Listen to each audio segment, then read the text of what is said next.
नमस्कार बच्चों। आज हम सभी साहित्य सागर में सूरदास के पद के बारे में पढ़ेंगे। सबसे पहले हम सूरदास के संक्षिप्त जीवन परिचय के बारे में जानते हैं। सूरदास कृष्ण भक्ति शाखा के सर्वश्रेष्ठ कवि हैं। इनके जन्म और मृत्यु के समय तथा स्थान के संबंध में विद्वानों में मतभेद है। कुछ विद्वान इनका जन्म स्थान मथुरा आगरा मार्ग पर स्थित रुनकता नामक गांव बताते हैं, तो कुछ विद्वानों का मत है कि इनका जन्म दिल्ली के निकट सिही गांव में हुआ था। सामान्यतः इनका जीवन काल सन 1478 से 1563 तक बताया जाता है। अधिकांश विद्वान सूरदास जी को जन्मांध मानते हैं। इनकी प्रमुख रचनाएं हैं सूरसागर, सूर सारावली और साहित्य लहरी। पहले पद में माता यशोदा कृष्ण को सुलाना चाहती हैं, जिसके लिए वे निदिया को भी उलाहना देती हैं। यशोदा हरि पालने सुलावे। सूरदास जी कहते हैं कि यशोदा मैया कृष्ण को पालने में झुला रही हैं। हल रावे गुलराई मलहावे, वह पालने को हिलाती हैं। भगवान कृष्ण को गुलराई बुलाती हैं, मलहावे पुचकारती हैं, जोई सोई कछु गावे, और उन्हें सुलाने के लिए मधुर स्वर में कुछ न कुछ गाती जाती हैं। मेरे लाल को आओ निदरिया, काहे न आनी सुआवे। यशोदा माँ नीत को उलाहना देती हुई कहती हैं कि हे निदरिया, हे निदिया, तुझे कान्हा बुला रहे हैं। काहे न आनी सुआवे, तुझे कान्हा बुला रहे हैं, तुम जल्दी आकर के मेरे लाल को क्यों नहीं सुला देती। तू काहे नहीं बेगही आवे, बेगही तेज जल्दी। हे निदरिया, तुम जल्दी से क्यों नहीं आ जाती। अतो को कान्हा बुलावे, तुम्हें मेरा कान्हा, मेरा कृष्णा बुला रहा है। तुम जल्दी से आओ और मेरे कृष्णा को सुला दो।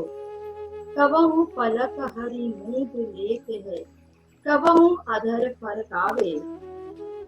कृष्ण कभी अपने पलके बंद कर लेते हैं और कभी होठ अधर होठ को फड़काने लगते हैं, जैसे उन्हें नींद आ रही हो। सोवत जानी मौन है कह रही यशोदा माता कृष्ण को सोता जानकर मौन शांत सोता जानकर चुप हो जाती हैं, मौन हो जाती हैं और करी करी सैन बतावे, इशारों से बात करती हैं। सैन इशारों से बात करती हैं कि कहीं कृष्ण जाग न जाएं।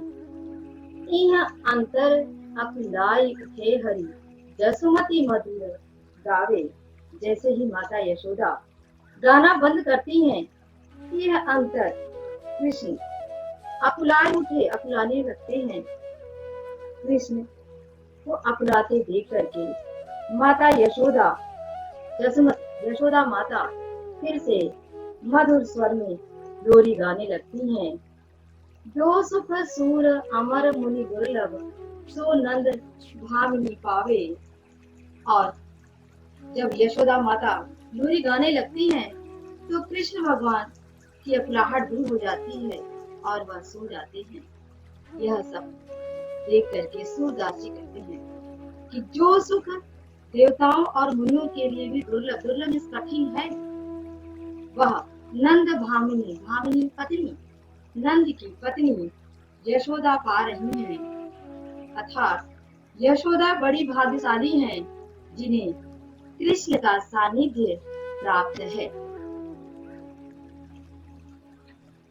पहले पद का जो महत्वपूर्ण प्रश्न है वह है आपका,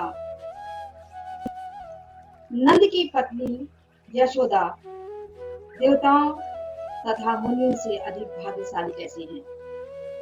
नंद की पत्नी यशोदा देवताओं और मुनियों से भाग्यशाली इसलिए हैं क्योंकि उन्हें साक्षात भगवान कृष्ण को बालक के रूप में दुलार करने का सौभाग्य प्राप्त हुआ है, जो देवताओं और मुनियों के लिए भी दुर्लभ है, कठिन है।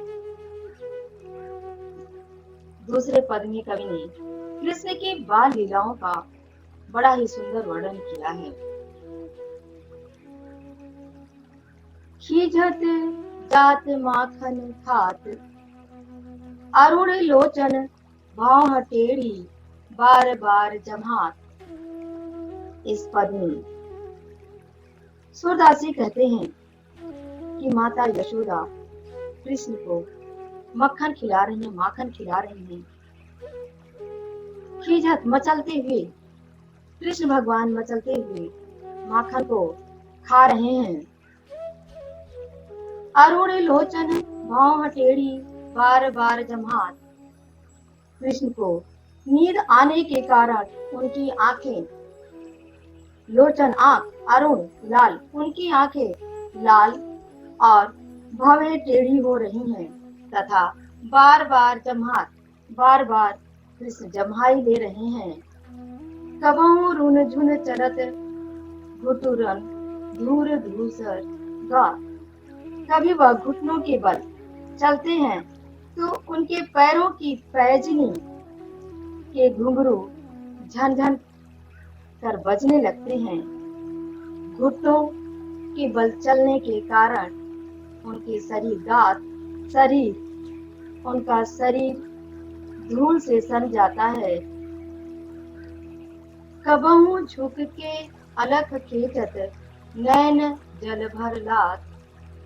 कभी जो है कृष्ण झुक करके अलख खेचत, अपने जो है बालों को खींचते हैं, अलग बाल खींचते हैं, नैन आंख, और कभी जो है अपने आंखों में पानी भर लेते हैं, आंसू भर लेते हैं। कबहू तूतरे बोल बोलत, कबहू बोलत तात। कभी जो है कान्हा तोतली आवाज में कुछ बोलने लगते हैं तो कभी अपने नंद बाबा को बुलाते हैं। तात पिता अपने नंद बाबा को बुलाने लगते हैं। सूर हरि की निरखी शोभा, निमिक तजत न माप। सूरदास जी कहते हैं कृष्ण के इस हाव भाव को देख करके, निरखी देख करके माता यशोदा मुग्ध हो जाती हैं और एक पल भी अपने पुत्र कृष्ण को अपने से अलग नहीं करना चाहती हैं। माता एक पल भी तजत त्यागना, छोड़ना, अपने पुत्र को अपने से अलग नहीं करना चाहती हैं। इस पद के महत्वपूर्ण प्रश्न हैं। यशोदा एक पल भी क्या देखने से वंचित नहीं रहना चाहती हैं? यशोदा एक पल भी कृष्ण के बाल लीलाओं को देखने से वंचित नहीं रहना चाहती हैं।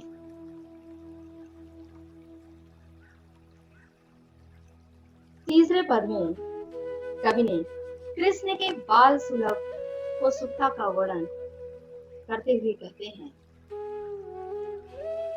कि कृष्ण जो है अपनी माँ से जिद करते हैं, यशोदा माँ से जिद करते हैं, मैया मेरी चंद्र खिलौना लई हो, धारी को पै पान न करी हो, बेनी सिर न गुथई हो। सूरदास कहते हैं कि कृष्ण अपनी यशोदा माँ से जिद करते हैं कि हे माँ, मैं तो खिलौने के रूप में चंद्रमा को ही लूंगा, चंद्रमा से ही मैं खेलूंगा। अगर चंद्रमा को नहीं दिलाओगे, मेरी जिद पूरी नहीं करोगे, तो धारी के पै पान न करी हो, मैं जो है सफेद गाय कि मैं पै दूध पान नहीं पीऊंगा, बेनी सिर न गुथई हो, और मैं अपने बाल को भी नहीं गुथाऊंगा, चोटी नहीं बनवाऊंगा। मोती न माल न धरी हो उर पर, उर हृदय जुगली कंठ न लई हो।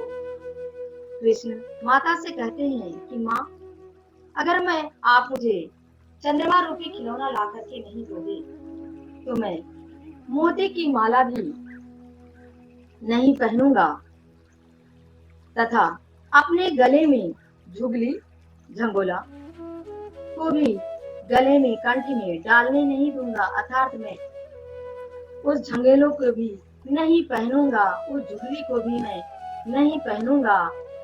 जय हो लोट अबहि धरन पर, तेरी गोद न आई।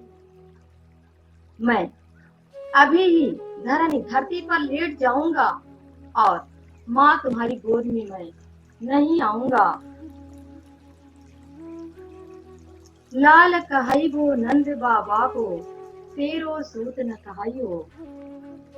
कृष्ण यशोदा को धमकी देते हुए कहते हैं, माता से कहते हैं कि हे माँ, मैं लाल कहाइबो नंद बाबा के, मैं नंद बाबा का पुत्र कहलाऊंगा और तेरो सूत न कहाइयो, सूत पुत्र, मैं तुम्हारा पुत्र भी नहीं कहलाऊंगा।